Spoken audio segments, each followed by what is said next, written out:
The speaker is given.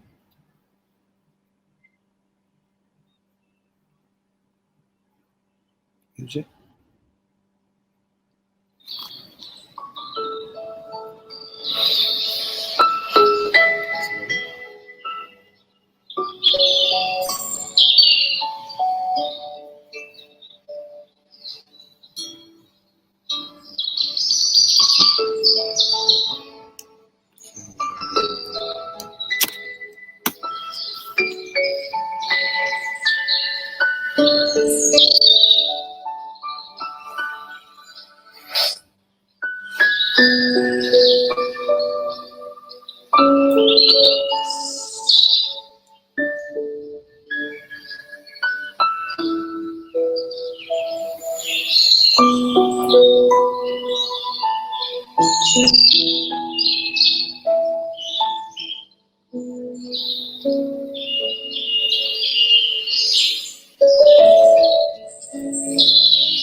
Good afternoon, everyone. We'll be starting in the next 2 minutes. Thank you for your patience.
Good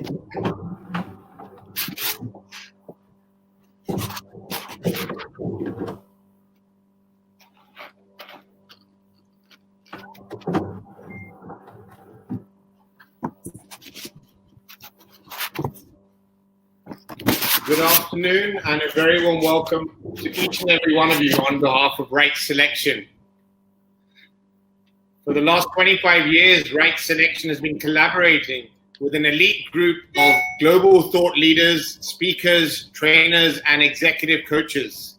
These experts have been coming to the Gulf region and to the Indian subcontinent to share their vision, their insights, their expertise with a community of top professionals and leaders like yourself. Our aim as an organization is to inspire leaders like you, not only to pursue greatness, but also to create future leaders within your organization for ongoing growth and continued success. Thank you. These webinars that we bring to you, as you know, are provided and sponsored by our organization, Right Selection. Having said that, it's a great opportunity for you as a leader to give back. And we're supporting an NGO by the name of Building Blocks. And Building Blocks has a range of schools pan-India where they provide education to children and families living in the slums. Schools are not active now and they don't even have the technology to be able to learn. What's most important to them is food and nutrition. So we're raising money voluntary from our support of the participants to contribute. So do contribute to support the children in need. We're looking to feed and support over 2,000 families in the slums. Before I introduce our speaker for today, I'll just go through some of the earlier slides that you may have seen.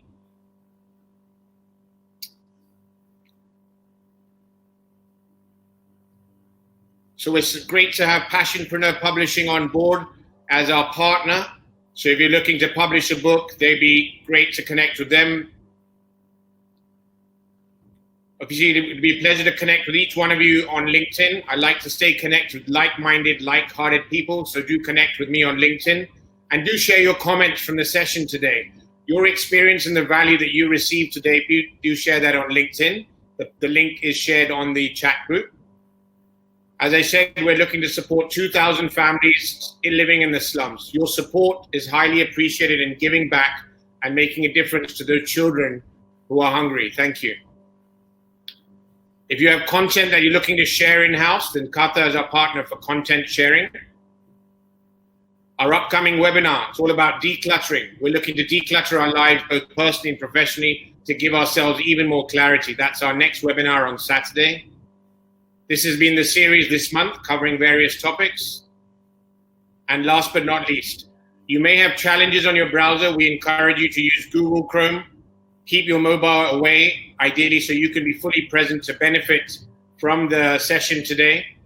Enjoy this webinar. Keep a paper and pen handy, so that gives you a chance to take some notes. And above all, we want you to keep a glass of water so you could keep hydrated. The session for today, we'll be having Fons Trompenaars speaking for about 30 minutes, and then it will lead to Q&A. If you have questions, please type that in the chat box.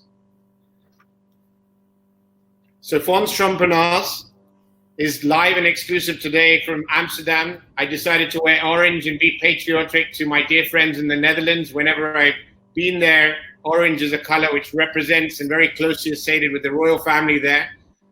Fons is a Dutch consultant, management trainer, and motivational speaker. He's also the author of many books on the subject of culture and business. His best-selling book, which is sold globally and been renowned, is called Riding the Waves of Culture. He's famous for his co-development work together with Charles Hamden Turner on their cultural management model that distinguishes 7 dimensions of culture. He's worked as a consultant for Shell, BP, Philips, Heineken, Mars, Motorola, GM, Nike, to name a few. So please join me in giving a warm round of applause at your end, in your homes, to our dear friend, Fons Trompenaars. Over to you, Fons. Thank you. And I hope they unmute so I can hear the applause, but nothing. Anyway, wonderful to be here, Gautam. Thank you for your team and yourself for being so hospitable. Since we only have 30 minutes, I would like to share at least the structure first and then go into the content. And really don't hesitate to chat if there are unclarities. We'll deal with it at the end. I would like to structure it as follows. First of all, the introduction will be about the importance of thinking in dilemmas. On the one hand, on the other hand. And to be honest, I haven't seen in previous times so often the word dilemma emerging in discussions. Health versus economy, individual freedom versus group solidarity, etc., etc.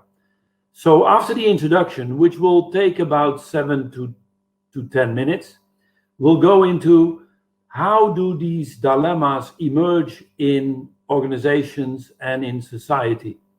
And that is what I will discuss with you. What we found also on the basis of our first research through an app, which we'll make available for you too, which measures what people think their societies and they as individuals have done to not only frame but also reconcile those dilemmas or not.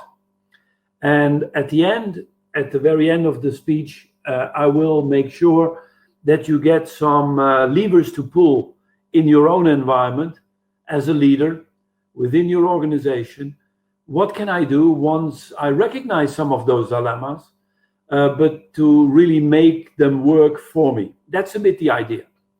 Now, I will start the presentation with the introduction, and I would like to do that by showing you, obviously, first the wonderful introduction slide, cooperation with right selection, and it is the dilemmas in response to the coronavirus. Now, let me start by saying what is hindering us at the moment to think in dilemmas. Two reasons. First of all, we increase enormously the diversity we're experiencing. Perhaps diversity was always there. We had India, we had America, Japan, we had the Netherlands. So diversity was there, but the experience of diversity has increased tremendously by digitalization, by more traveling. And if I may give you one example, in Amsterdam, at the moment, 53% of people living in Amsterdam don't have Dutch parents. Now that's interesting in an environment I live. So we get an enormous amount of diversity. I was in Miami a couple of months ago, and it had a sign, "We speak English here," which was a lie. They didn't. So the point I'm trying to make is, with the increasing diversity that we experience, and not only by nationality, by gender, by generation, our models are not equipped to deal with diversity. Our models namely have two problems. One, they're bipolar, and two, they're culturally biased. Cultural bias, what do I mean? If you read the literature written by an American on leadership, you smell the nationality of the reader. Why? Because every 5 years they say the opposite. 10 years ago it was vision, today it's execution. 15 years ago it was courage, today it's caution. In other words, Americans love to swap from one side to the other and realize a bit later that nothing works. And you can see it in some of the leadership in America at the moment. Then we have the French literature on leadership, which is Les Grands Patrons. And you read the book, it's only about 3 things to become a Grand Patron. Are you male? Are you from Paris? And did you go to the École Polytechnique? Why in France education is tremendously important. Then you go to China, you read about yin, yang, Mao, Fao, Tao, and you say, yeah, that's typically Chinese. Now, what do we do with culturally biased models when we have a multicultural group? Do we go top down? Do we go bottom up? And that's dilemma thinking. We need to say, what can we do bottom up to be clearer top down? What can we do to centralize, to allow for more decentralization? Why? Because if you know it's a dilemma, you can ask the right questions, while our literature gives us one or the other. Then there is another problem linked to the first one. Our models are bipolar. So the icons of bipolarity are MBAs, and therefore known in the Netherlands as mediocre but arrogant. And MBAs have said, are we centralized or are we decentralized? And you get lists while you centralize, and you get lists while you decentralize. And if you measure corporate culture, there is a degree of centralization. And if you score high on centralization, you score low on decentralization. And think about Myers-Briggs. If you score high on thinking, you score low on feeling. Now, that is not helping, except for stereotyping, cultural diversity. So what we need is integrative models that invite you, like the human body, to use centralization to allow for more decentralization. Now, that needs a complete different mindset. And I'm happy to talk with predominantly people from India, because I think in Asia in general, you're much more used to deal with opposites. That's why perhaps the COVID-19 crisis have been much better dealt through Asia than elsewhere. Now, I would like to give you the result of bipolar thinking and cultural bias. These are the type of companies we have created, and we need an alternative. Now, what is the alternative? The alternative is measured or helped by 4 very known approaches. First, leadership, globalization, sustainability, and innovation. Let me connect those 4 in one sentence. Globalization has led to more diversity and different viewpoints, of which it's the essential role of a leader to connect, which is another word for innovation, connecting differences, that leads to sustainable results. Now, that was a long sentence, but you see that it's all about recognizing the tension and combining them. By the way, as I will say in a bit more detail later on, leaders also distinguish a problem from a dilemma. Now, a dilemma in Greek means 2 opposing propositions, where in fact they are both positive. Global versus local, both are okay, but if you make a choice, you lose the other half. That's not good. You need to ask the question, and that's what great leaders do. What can I do globally to serve our local customers better? And what could I do locally that makes our company more global? That's the type of leadership, which is another word for innovation. Have a look at this picture. Our old models, even cultural models, are you a rectangle or are you an ellipse? Are you, in other words, German or perhaps more from India? Now, what we want to teach you is, can we create a cylinder so you know that these models are just a shadow depending on how you throw the light on it. And the spiral is the symbol of bringing together the opposites, because in the cylinder is united the rectangle and the ellipse. Now, that is another word for innovation. Innovation is combining values that are not easily joined, therefore scarce, therefore profitable. So take 2 examples. Apple has made beauty functional. They have combined values that normally you're either aesthetically okay or you're functional. To combine the 2, namely making beauty functional, like a glass plate without a frame, it's beautiful, but also functional because you don't break your nails. In Formula 1, what is the big dilemma in Formula 1? Speed and safety. Now, every engineer in Formula 1 will say, how can I use the speed to make the car safer? And how can I use safety to make the car speedier? And aerodynamics is you use the speed to make the car more safe. Now, that is what great leaders do. Leaders distinguish a problem from a dilemma And if it's a dilemma, they help their teams to reconcile them. Now, this is almost my introduction. We have 4 steps we'll bring you through and apply it to the COVID-19 dilemmas. First of all, recognize the 2 ends. We have cultural models for it. We have tools for it called the web queue, which gains your dilemmas. And my advice would be, use the whole team to get the dilemmas on the table, and then you as a leader select what came out. Then try to respect the second R, the opposite, that makes it into a dilemma. Going to the third R, reconcile, bring together the opposites, and then as a leader, realize and root those implemented reconciliations into your organization. Now, if we take culture as a way that creates those dilemmas, a short little model of culture. Culture has many layers. On the outside, explicit culture, behavior, language we speak, it's the outside, but be careful, they hide a level of norms and values.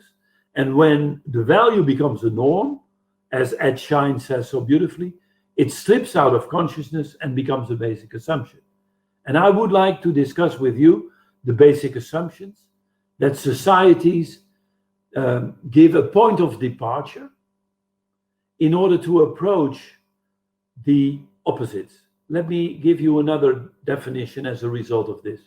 Culture is a dynamic process of solving human problems that come to us as dilemmas in the way we deal with human beings, our relationships, time, and nature.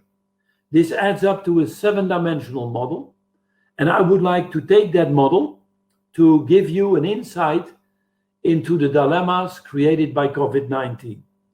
First of all, an introduction in the first dilemma, and that is introduced by a dilemma I've often raised by a questionnaire.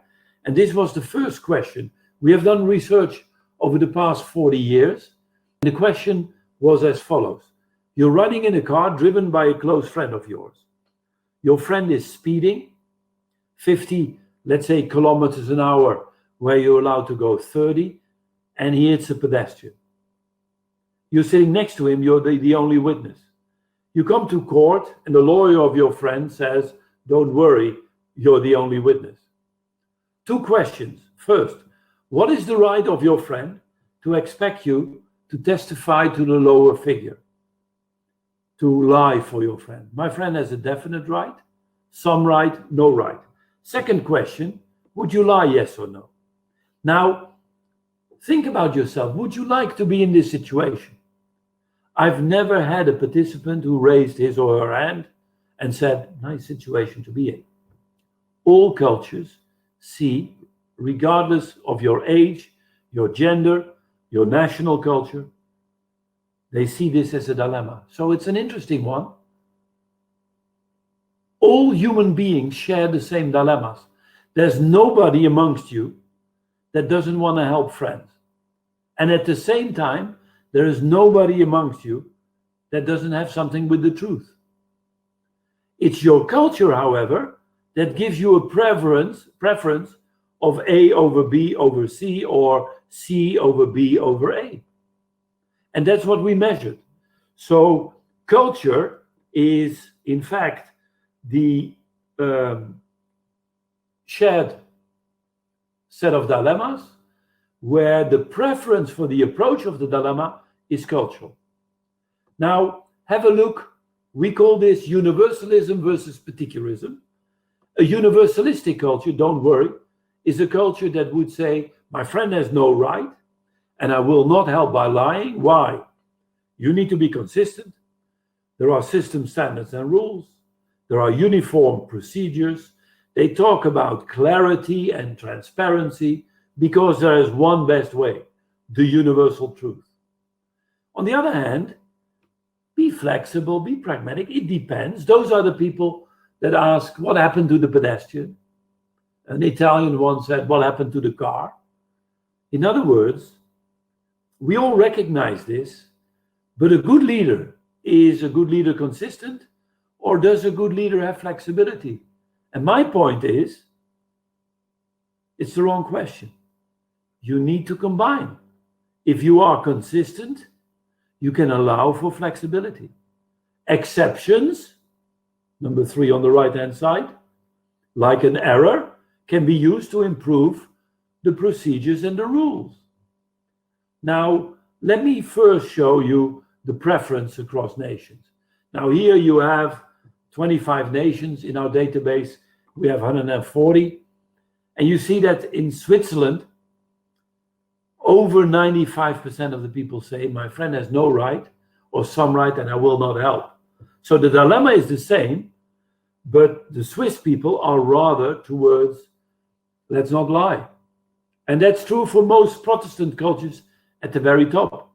At the bottom, we see cultures like, look, India, Argentina.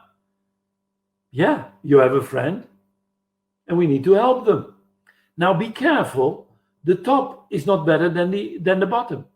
What you need to do is to combine the two. And that is another word for integrity. Integrity is creating wholeness through the integration of opposites.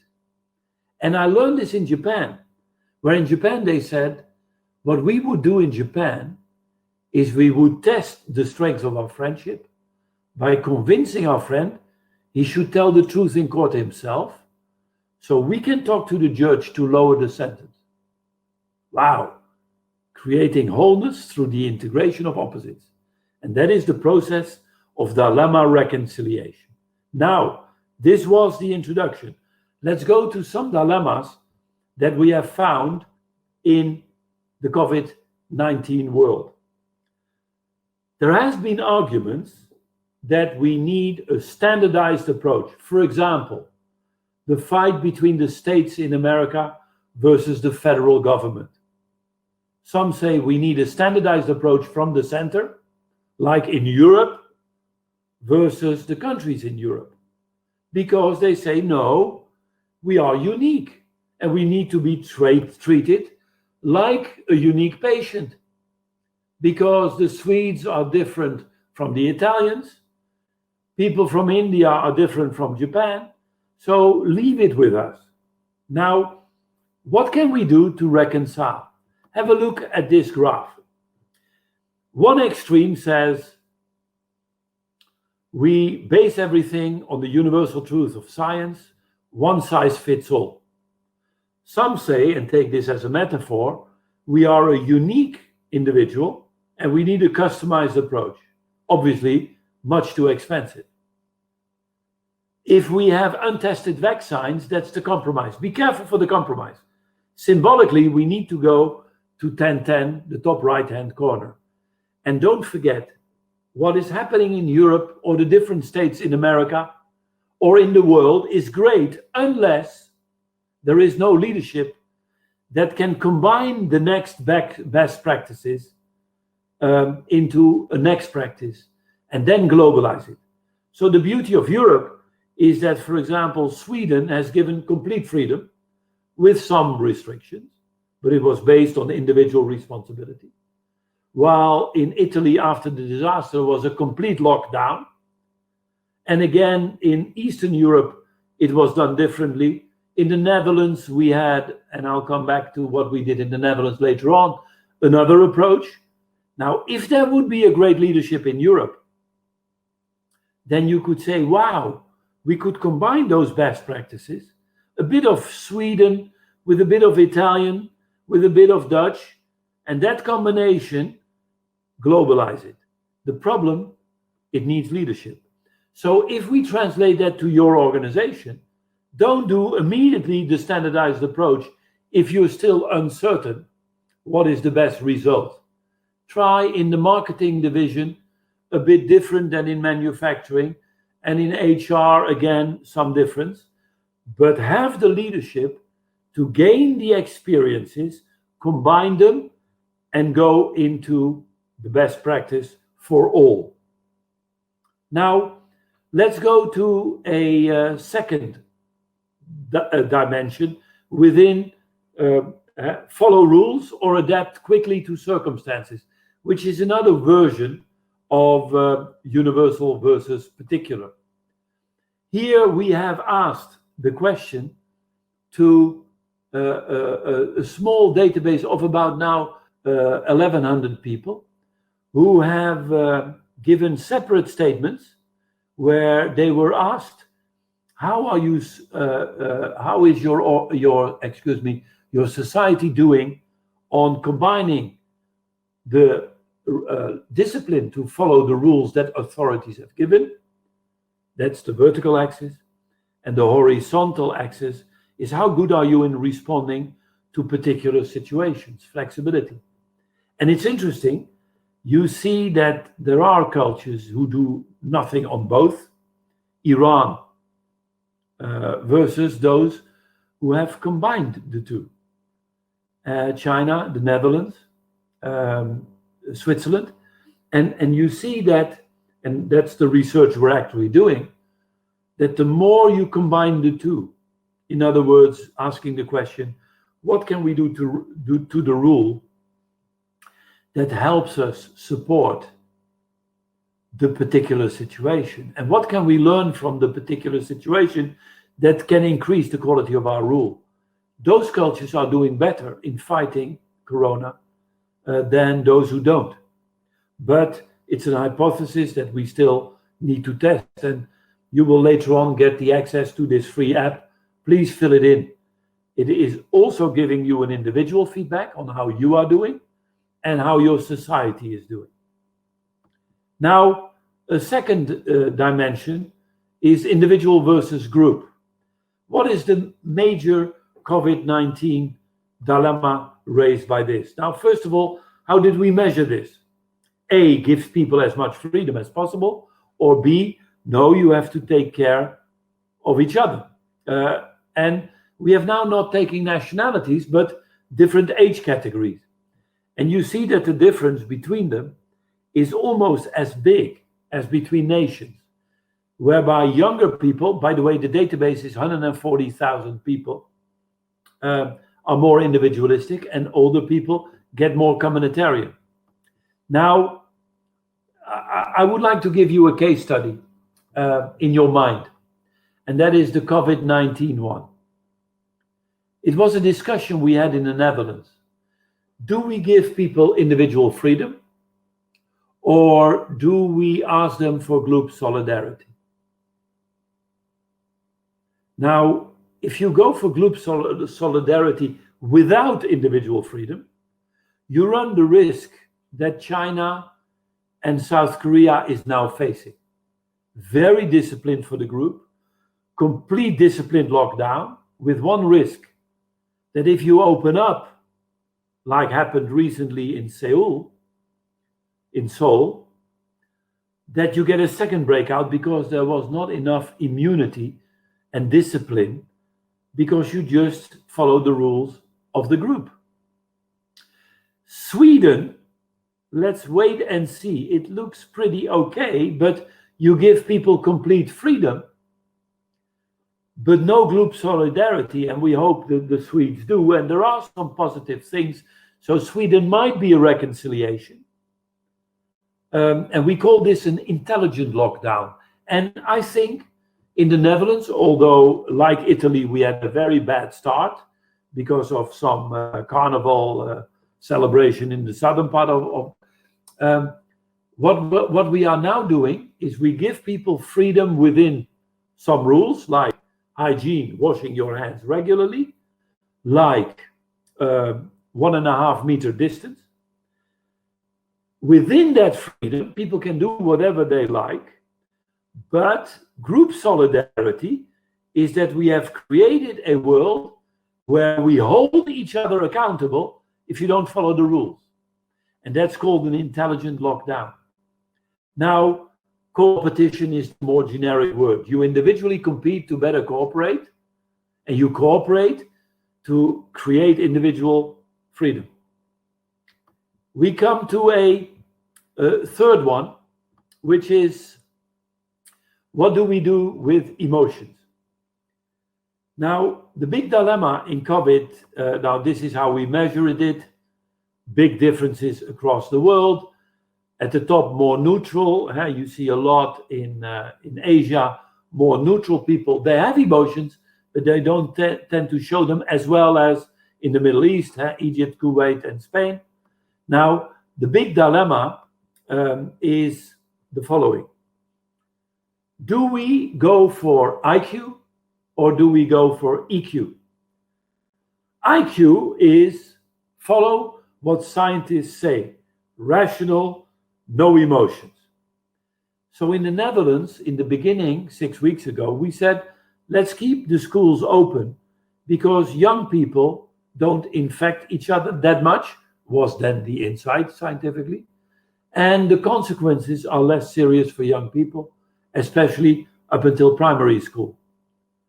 And then you got public discussions by the teachers. No, let's not do it. They can infect us. And the whole popular vote, emotional, said, let's not do it. Emotions always win over reason, especially in a democracy. So in the scientific, what we call epithet, top left-hand corner, it says, you are right, but you don't get it. And in the emotional side, you are wrong, but you get it. Now, what is the reconciliation is you do little experiments that are controlled, and that's called actions taken in new on new insight, on progressive insight. Now, the next one is my favorite, specific versus diffuse. Specific cultures are like peaches. Diffuse cultures are like coconuts. Specific cultures like the Americans have a lot of public space and a small privacy. And the refrigerator, the car, the chair is all public in America. And that's why the relationships are specific, easily accessible, but always segmented. When I got my PhD at Wharton, they called me Dr. Trompenaars. Yeah. And what you need to do when you are at the barbecue is you're called Fons. In Germany, the coconut, you're hair doctor everywhere. Why? Because initially there is no relationship. But very soon, like in October during the big parties in Munich, you share everything. And that's called a diffuse relationship. Now, the big problem in international traffic is when the peach meets the coconut, namely what is public and what is private. Because for Americans, a lot is public, while Germans might say, hey, how do you dare to say this in public? Now, in Asia, this is called loss of face. Loss of face is making public something that is perceived as private. Now, what does that mean in how we measure it? Ignore this one, but you will see that a lot of specific cultures at the top and at the bottom, a lot of diffuse cultures. India as one of the biggest diffuse cultures. So let's look at the intelligent lockdown. And that is, specific is obviously economic interest, shareholder value, and the value created for people who never share. That's Trump, who says, let's open at Easter. And health comes second. I know cultures where health comes first, but it leads to economic bankruptcy. An intelligent lockdown is a lockdown where I gave some examples previously, but is asking the question, what can we do with the health issue that makes us economically viable? And what can we do with the economy to help health? Let me give you one example. And I come almost to the end. Within 5 minutes, I'm done. And this is something that was presented by G-Star. G-Star is a denim company, Dutch by origin, that sold very fashionable face masks. And if you see it, you have an amazing wow.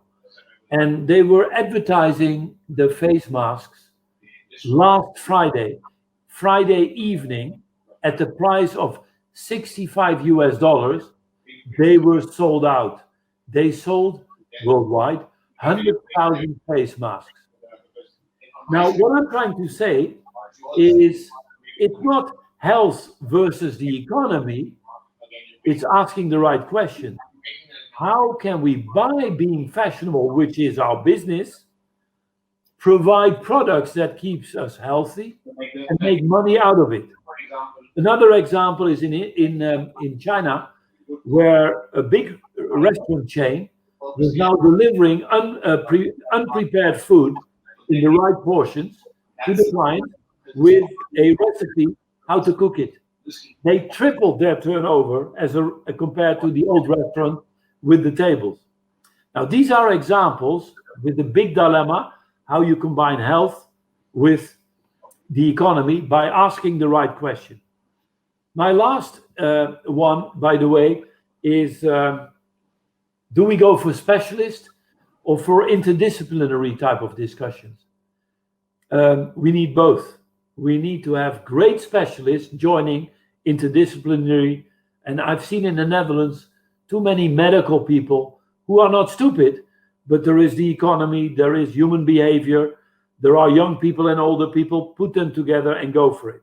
Now, what does this mean for leadership? And I stop here. Do we base our leadership on what we do, bottom up, or who you are, top down? Now, have a look at this. If we go for what we call triage. Triage is if you don't have enough IC beds, and there might be a moment with a second spike that might even happen in India, although I think with Modi you're doing a great job, by the way, is that you need to know the criteria according to which you will put people in the IC if you don't have enough. Now, the egalitarian bottom-up approach is first come, first serve. That's what do? The only criterion is the speed you're going to the hospital. Or you do it by age, only young people. And you say, oh, you're above 18, no thank you, and you die. The compromise is rolling the dice. The reconciliation, we have done this in the Netherlands. We put all categories together. Young people, old people, ethical people, medical people, anthropologists, economists, and you ask them to come up together within a week discussion. What are the criteria according to which you judge if a person goes to the IC or not? So the doctor is not hindered by ethical questions. It's on a list.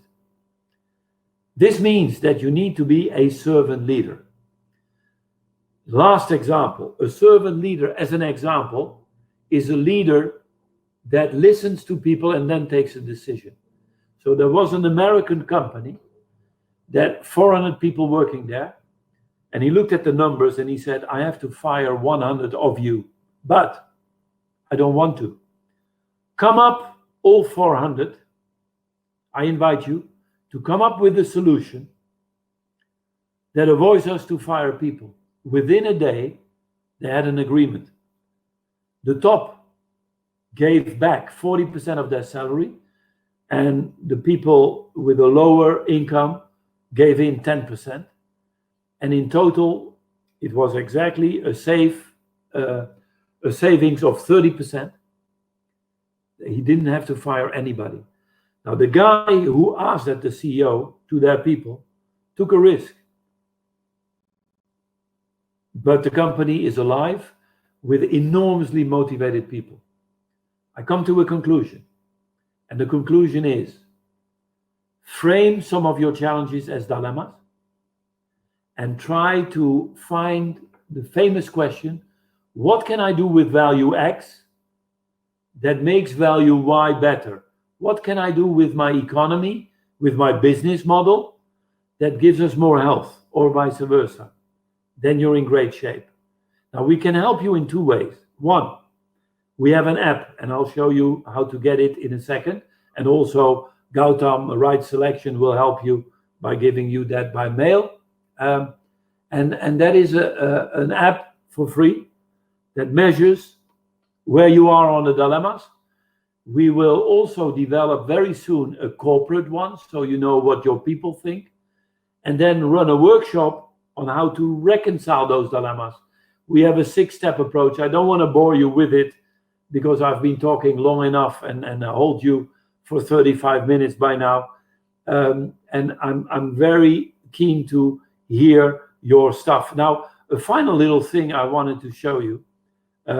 This is a nice picture of servant leadership at the top or at the bottom, is that we have this app, but also we have a book coming out in 2 days on Amazon, and it's called The COVID-19 Survival Guide, which is kind of a summary of what I just explained and trying to present.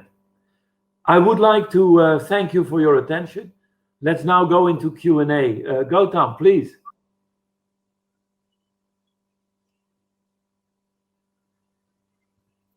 Thank you, Fons. Just going to put the slide. Yes, here we are.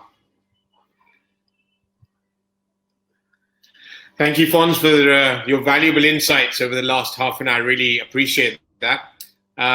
Before we move to Q&A, I'm just going to ask a quick poll just to get a sense, as you wanted to know, sort of the audience for today. So I'm just going to post a quick poll, and if you could click on the answer to this poll, that would be great. It's just asking your sort of current professional status. Are you currently unemployed, not working? Are you a solopreneur with a small team? Are you an entrepreneur and a business owner? Or are you a professional working for a corporate? We just want to get a sense of the audience. Fons, as you can see, we have about 70% of the audience today are corporate professionals, mid to senior range, working with organizations globally. We have audiences from all over the world here, not only India, the Gulf. We have people from Europe even who've joined us today. Obviously, majority is India and the Gulf. And just published that poll results just so you've got that with you. But yeah, no, good to know the audience that we have today as well. But I think it's applicable across the board what you've shared. So thank you for that. I just want to share one video before we move to the Q&A session. This is a video from the CEO of Building Blocks, our NGO partner who we're supporting in feeding children in the slums. So please sit back and it's a 1-minute video. Thank you. I'm the founder of Family Development Services.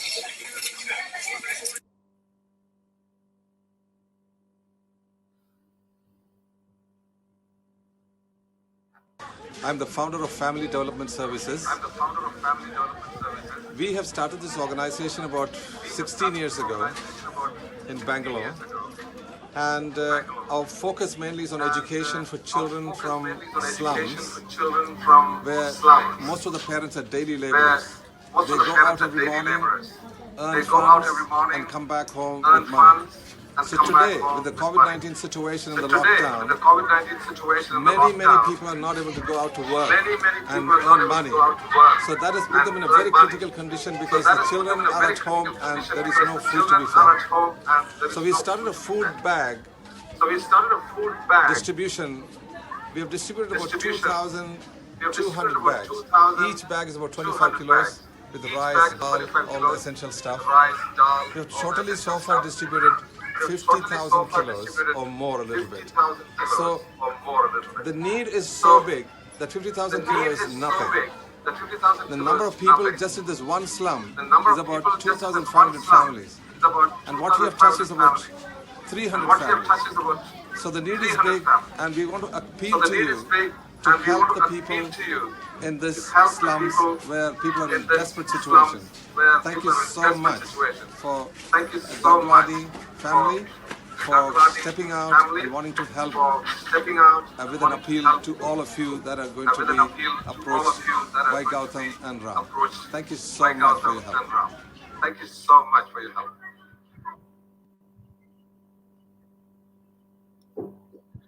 Thank you very much. As I shared, that is Building Blocks NGO, the one we support. I've personally been to the slums in Bangalore with this gentleman, been to the schools and supported these children. I count on your support for the value that you've received today to give back.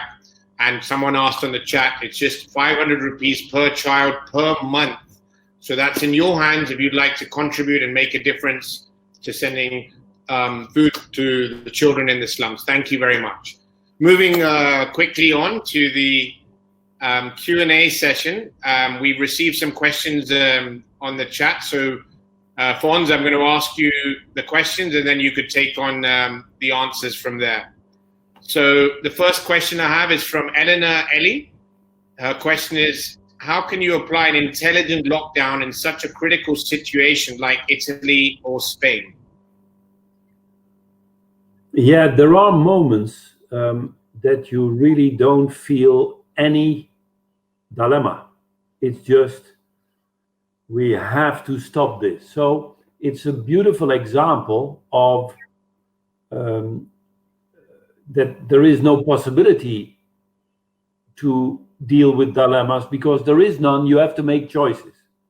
If people are dying in front of you and you don't have enough IC beds, the ultimate of crisis management comes in and go for the best you can do at that very moment. However, a phase later, as in Italy now, you get the dilemmas popping up. Namely, shall we release people from their homes in a culture that is very affective, in a culture that is very communitarian, where families live together? And then you say, wow, and you can see that problem now in South Korea. And then you get a period where intelligent lockdowns are possible. But you have within the intelligent lockdown to really think about national culture. Because let me take the example of Sweden. For the Swedes, what they're doing now, and let's wait for the results. And there are two opposite viewpoints but with their culture, there is an enormous respect for the group through individual responsibility. That's why this might work in Sweden, and it might not work in Italy. So the point I'm trying to make is include cultural behaviors into what you define as an intelligent lockdown. And in a crisis, like it's going out of the hospitals, I mean, even burying people is too much. It's not a dilemma. You just act as you make choices as best there is. And it's an important question to distinguish a problem from a dilemma. Thank you, Fons. Thank you, Eleanor, for that question. The next one, listen carefully, it's quite a detailed question. Dilemma between optimization versus resilience for an organization. Both are desirable in the post-COVID era. Achieving a high degree of optimization or basically means high efficiency and having minimum waste. And aiming for a higher degree of resilience is the book, the survival guide. There are 23 dilemmas discussed. And one dilemma, but we can't do 23 in 30 minutes. One of them is short-term versus long-term. I think resilience is a continuous process, which includes the long-term. Efficiency is always about means, and it's a shorter one. The beauty, once you have resilience, it's a continuous process of being efficient. So in that sense, it's very abstract in terms of the reconciliation. Let's now be more practical. Again, asking the question, what can we do in the optimization, namely more efficiency, can we do in order to make our organization more resilient? Vice versa, what can we do with resilience to optimize certain processes? And I think in this case, and it's also a way of reconciling short-term and long-term, is the combination of two strategic processes. One, that is the reconciliation of the grand design strategy, top-down, this is the way we go, versus the emerging strategy, in the words of Mintzberg, you need to craft a strategy. And crafting a strategy is combining the efficiency short term of the emerging strategy with the grand strategy being resilience. That's one. The other one is scenario planning. Scenario planning is trying to look at alternative futures, because we're living in a world at the moment, we don't know where it's going. I even wonder if we ever had that, but now it's very clear. Then prepare for any of those scenarios in any action you take now. And that is a way to reconcile optimization in the short run with efficiency as the main characteristic and resilience in the long term. Thank you very much, Fons. Thank you, Chandraprabha, for that great question. I really like this next one. This is from Laurent. I think he's from France. Thank you, Fons. Very insightful. In your opinion, where does the dilemma COVID-19 stand when it comes to saving the economy versus saving the environment life? Oh, that's a very good one. Oh, what? Merci, Laurent. Un plaisir. Yeah, having a French mother, I need to show off now. Greece has done a fantastic job by quite a severe lockdown early, and is now looking at ways of taking the opening up again to go for natural resources and ecological approaches. Now, we had a discussion on Dutch television where a politician was asked, and he was kind of the green lobbyist. And we in the Netherlands have had fantastic, ambitious, lowering down CO2 and get off the gas, get into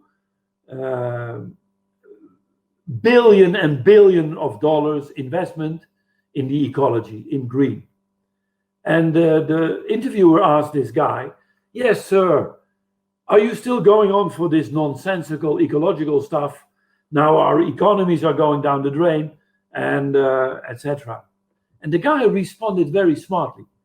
He said, have you seen that the investment in the ecology raises an enormous amount of jobs?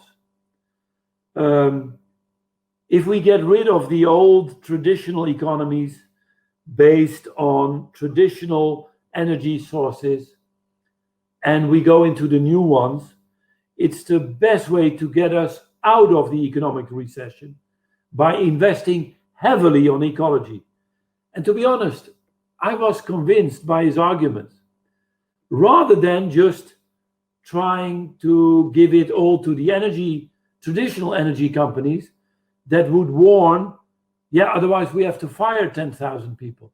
Now, by the way, I work with Shell, I respect them, but the reconciliation is one of, let's keep on investing by selective investment.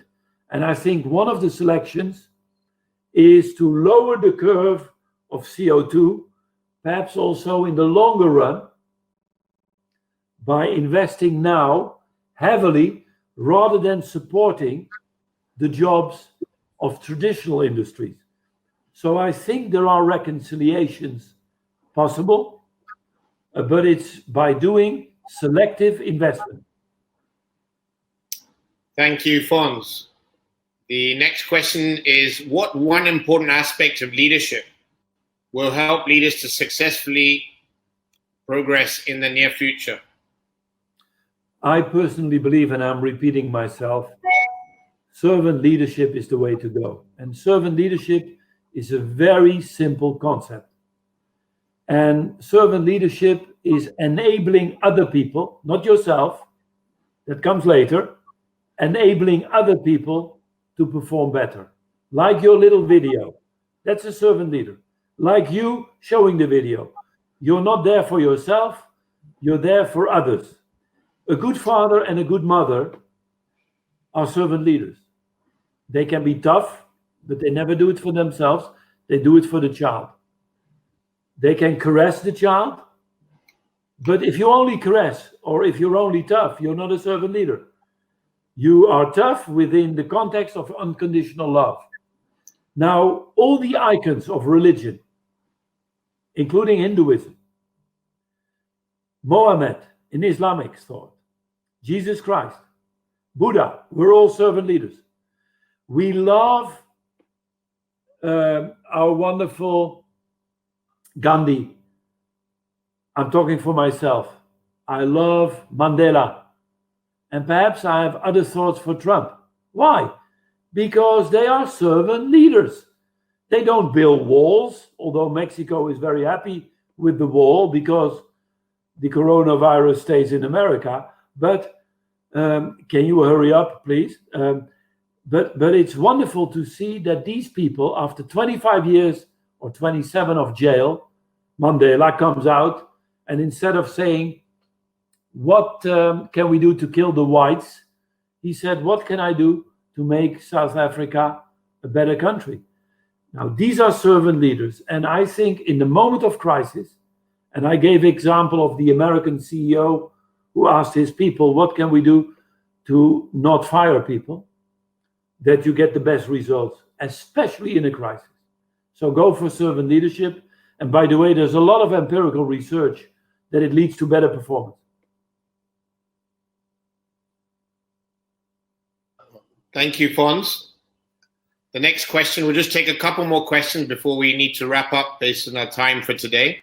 This is from Rajesh. Considering digitalization as a main way of interaction for future way of doing business, how do you see and assess great workplaces without knowing and understanding the emotions of your employees? Great question. It's one of the other big dilemmas we do in our little book. And it's called, the title of the chapter is, if you go digital, you need even to be more analog. And the dilemma is high tech versus high touch. So let me start with the question. What can you do with the digital to deepen your relationships? And what can you do with your relationships that makes the use of digital more effective? Okay. Now think about it, what it means for your own organization.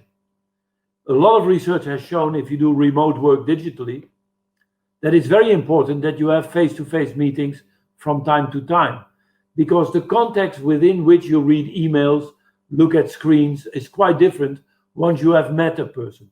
So try to combine. The example that is very also in our book is the work of Merrill Lynch. Merrill Lynch lost 30% of its clientele overnight, within half a year, because of Charles Schwab that did everything digital. And instead of copying Charles Schwab, they asked the question, what can we do with our relationships in order to have an offering that is better than Charles Schwab in the digital space? And they have fantastic approaches where what they did was they gave training to people how to use digital better, but there was always a little stamp that you could call the person. And because I think what we're doing here is kind of between digital and analog. You can still see a face and the tone of voice and what have you. It's not purely digital. Email is in fact purely digital. And the best we can do is little emoticons, yeah? But final advice, so not the question, but open your communication channels. We once had a company in Tokyo, Japan, and we are used to send emails, but always in the emails I said, I'll call you in a second, because between low context cultures like America, the Netherlands, the Northwestern Europeans, you can do anything digital, it doesn't make a big difference. But with high context cultures, like in most of Asia, India, you need to make that combination. So when you send an email, also give them a call so you can hear the tone of voice. In other words, open communication channels in order to make digital and analog more rich. Great. Thank you, Fons. I'm going to ask one last question before we wrap up and get your closing comments. I've tried to combine, there are a cumulative lot of questions, perhaps we'll connect by email with some of them later.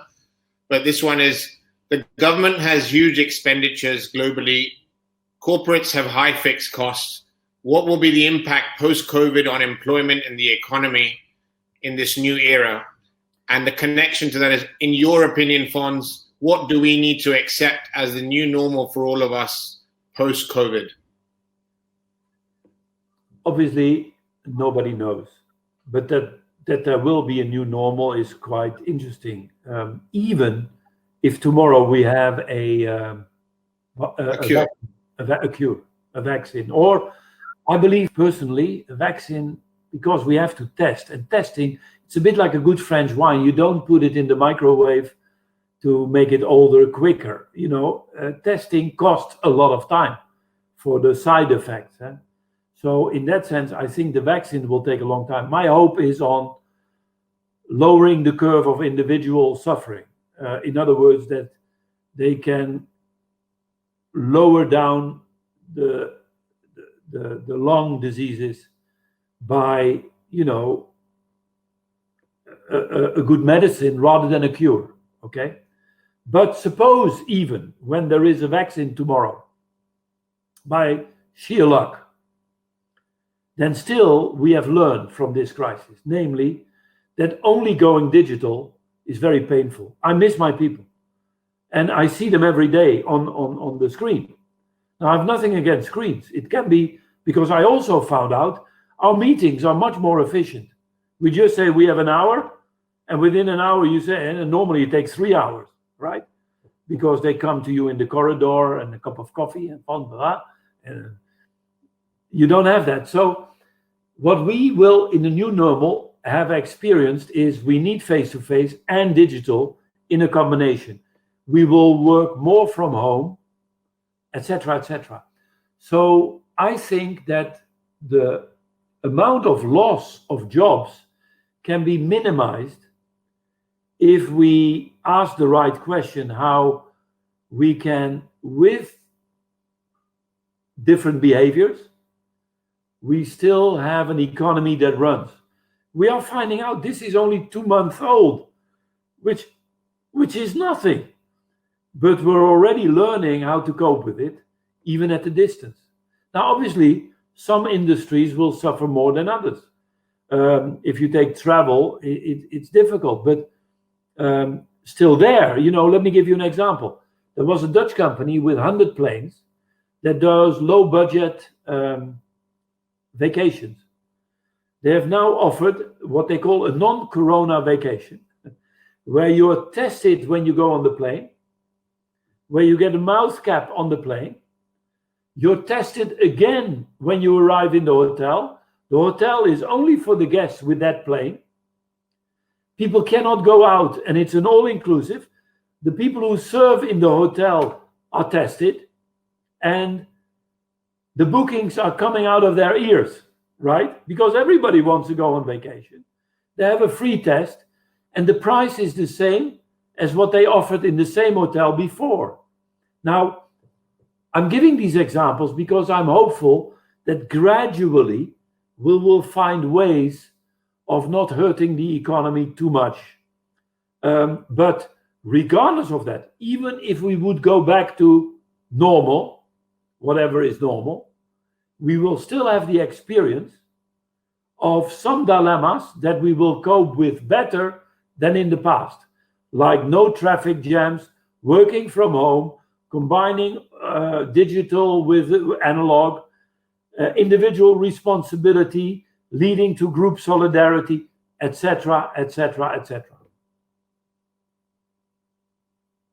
You're on mute, I think, Rab. Yeah? Thank you very much, Fons. It's been an absolute pleasure listening to you, hearing your insights. Thank you for the Q&A session. There are many more questions. I will share these with Fons, and if we can answer that maybe via email, we'll do that. You will receive a link with the recording, so we will receive that. You will also receive an email relating to the COVID-19 resilience app that Fons has spoken about. Before we wrap up, I just want to get a sense. We're looking to bring back Fons to engage with yourselves, and if you could answer this one quick poll, I'd really appreciate your participation. This will give us a sense of how Fons can continue bringing value back in the region. So whether it's a 3-hour session to go deeper into a workshop format, so that you can actually take away actionable ideas to bring back into your organization. He's looking to do an exclusive mastermind with business owners and or CEOs.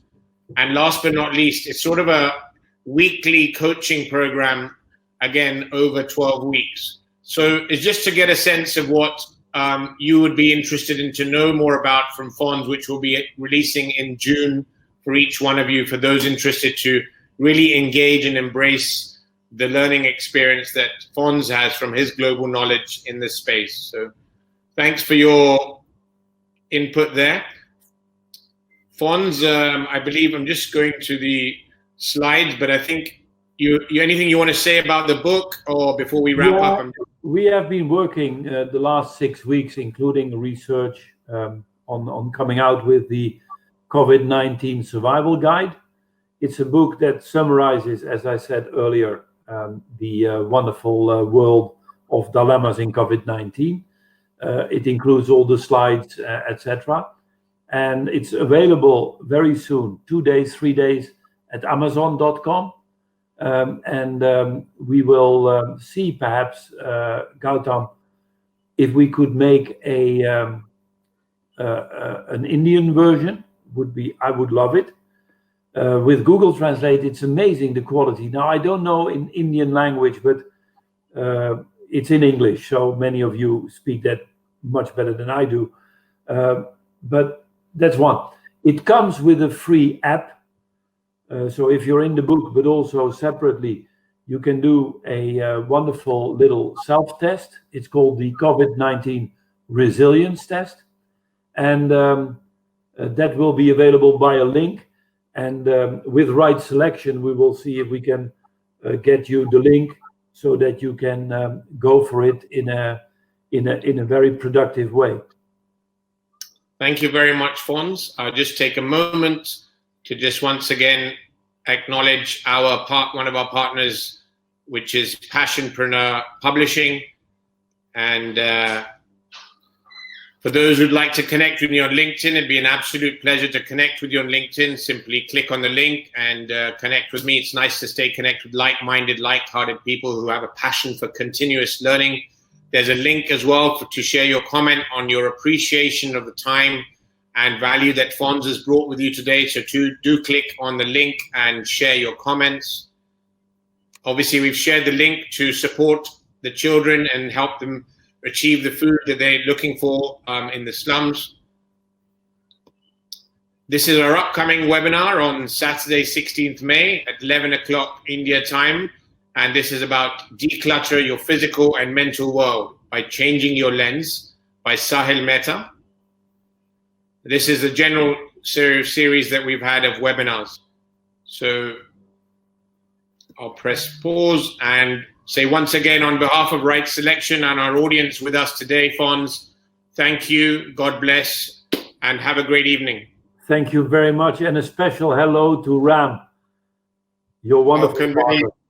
Thank you. I'll convey your warmest regards. He's online listening to our session today, but I'll convey your warmest regards to him.